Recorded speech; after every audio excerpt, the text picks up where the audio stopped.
You are most likely not going to know that you are making these mistakes. That's the reason why you keep making them. I'm not talking specifically about you, but I'm talking about humanity in general.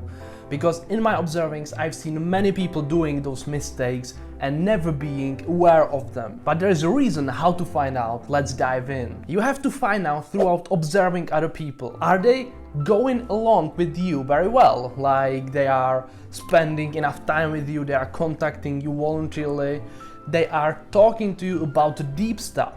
If the answer is so, you probably are going to be alright and you don't need to watch the video for the sake of improving your communication, but just for the sake of curiosity.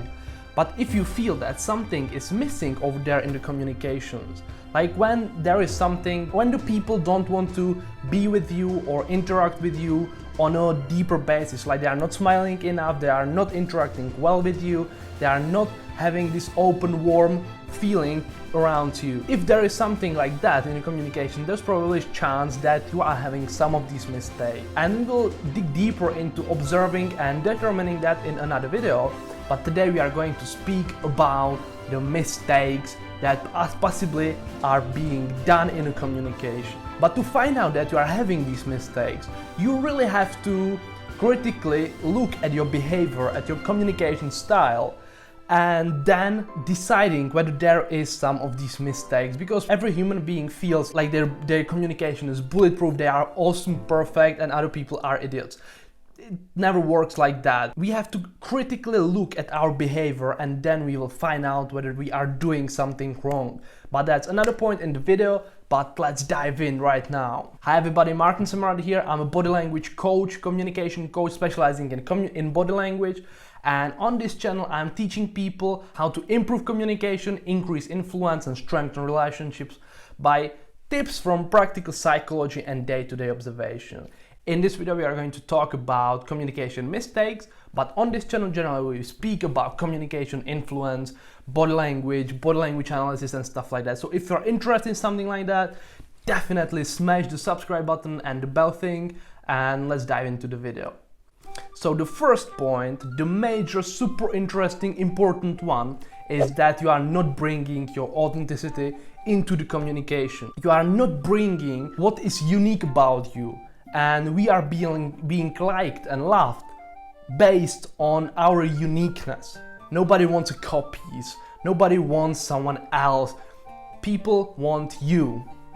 And if you fail to communicate yourself, people will feel it, they will sense it, and they're disgusted. They don't want people that are not being authentic, they are not being themselves. So no matter who you are, be yourself. That's the only chance how to be liked. It's good to be a chameleon, hope I pronounce it properly, like that animal that changes colors towards the background they are in.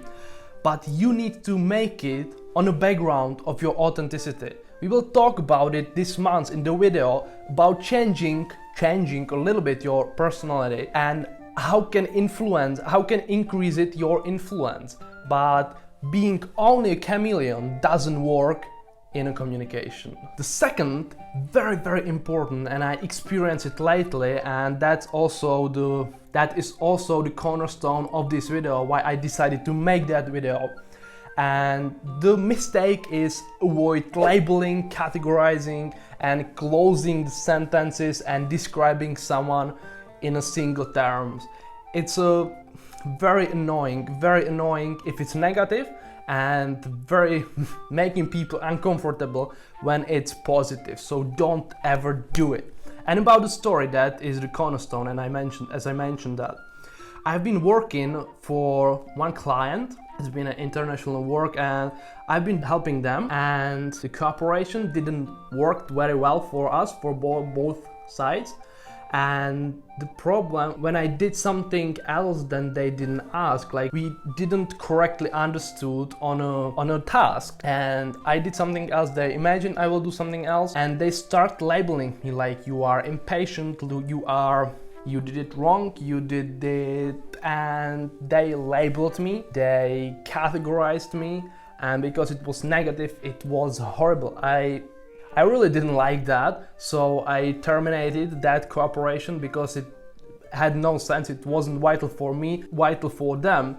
So the point is, never use these labelings, easy labeling, like you are lazy, you are... Point number 3, not letting other people speak. Like you are so self-absorbed that you are not letting other people speak. The source of that might be that the person that is always speaking has low self-confidence and they can't bear quiet moments. The quiet moments are essential in a healthy communication because the quiet builds the relationships, I would say, in air quotes of course. But when someone is talking all the time and not letting other people speak, like they talk about one topic and they smoothly transition to another topic, there is no room for you to speak. Everybody knows the person like this. Also, very exhausting dealing with that person, and nobody will voluntarily decide to spend time with a person like this. Point number 4, not leaving a space for discussion. Being definitive in your statements is a problem in a communication, and I'm guilty of doing that mistake. I sometimes talk in a way like everything is clear, everything is fact, and there is no room for discussion about that topic. And that's not true, because everything I say is my theory, my thoughts, and everything that other people says are their thoughts, their perception of reality. So it's better to communicate in a way that you are open to discussion. You are humble and you know that you are not knowing everything. You are not the president of the world, because everybody hates the people like that. So leave a room for discussion at anything you say. Unless of course you are at work, you are a manager and you need to give tasks to do people working for you. Point number 5, space and volume. You don't want to stand too far and you don't want to speak too low. I've experienced that as well, and it's not very nice. You don't seek the presence of that person as well, because you are having a problem talking to that person. Like you physically can't hear what they are saying. Like my wife was working in a cafe in London and I sometimes came there to pick her up, and her boss was that person. She was standing like 3-4 meters away from me and speaking so quiet I could not understand her word. And it's a horrible feeling.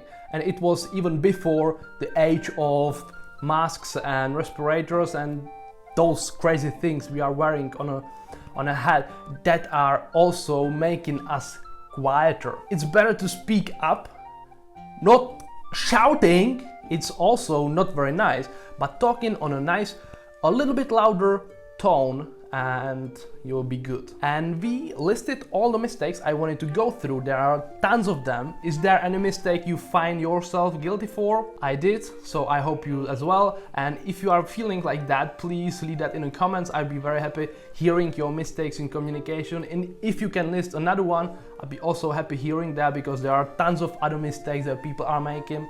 We'll be dealing them throughout the time on the channel. So I hope you're looking forward, and please leave a comment down below. And now we are coming to the how to find out part of the video. And it's not that nice, because now we talk about theory and now we need to get into the actual work. Finding out whether you are having some of these mistakes is not that nice process, because you have to be aware of your mistakes. So you need to find out that you are making some mistake, and that is not nice. I'm warning you beforehand.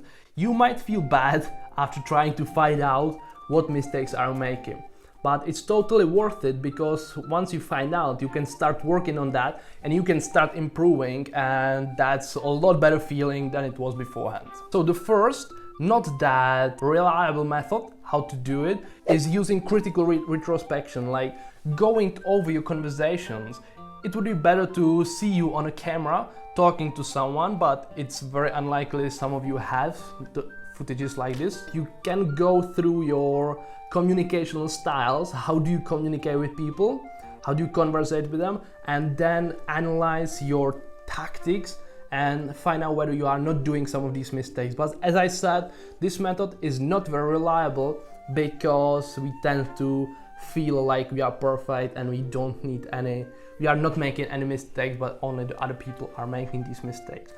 The second one it's very closely related to the first one as well, is that you find out what annoys you in other people, like what they do in a communication that annoys you, and focus on these traits, these communication styles, and analyze whether you are not doing it as well.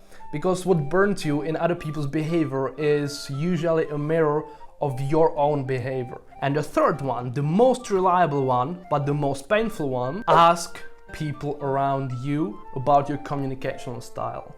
Ask your friends, ask your family, someone who you trust to, and ask them, hey, do you think I'm having some of these mistakes in the communication, and how do you feel when you're talking to me? Do I talk too much, or am I doing those labelings that are making you uncomfortable? Like, ask your friends, ask the people about your communication styles, and they may come up with something totally else than what I've listed in the video.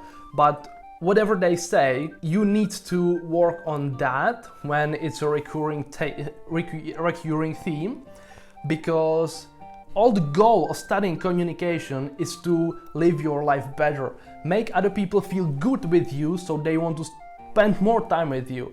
And the best way and the only way how to do it is to ask others what do you do wrong, and then working on yourself so you can craft that skills so your life is the best possible.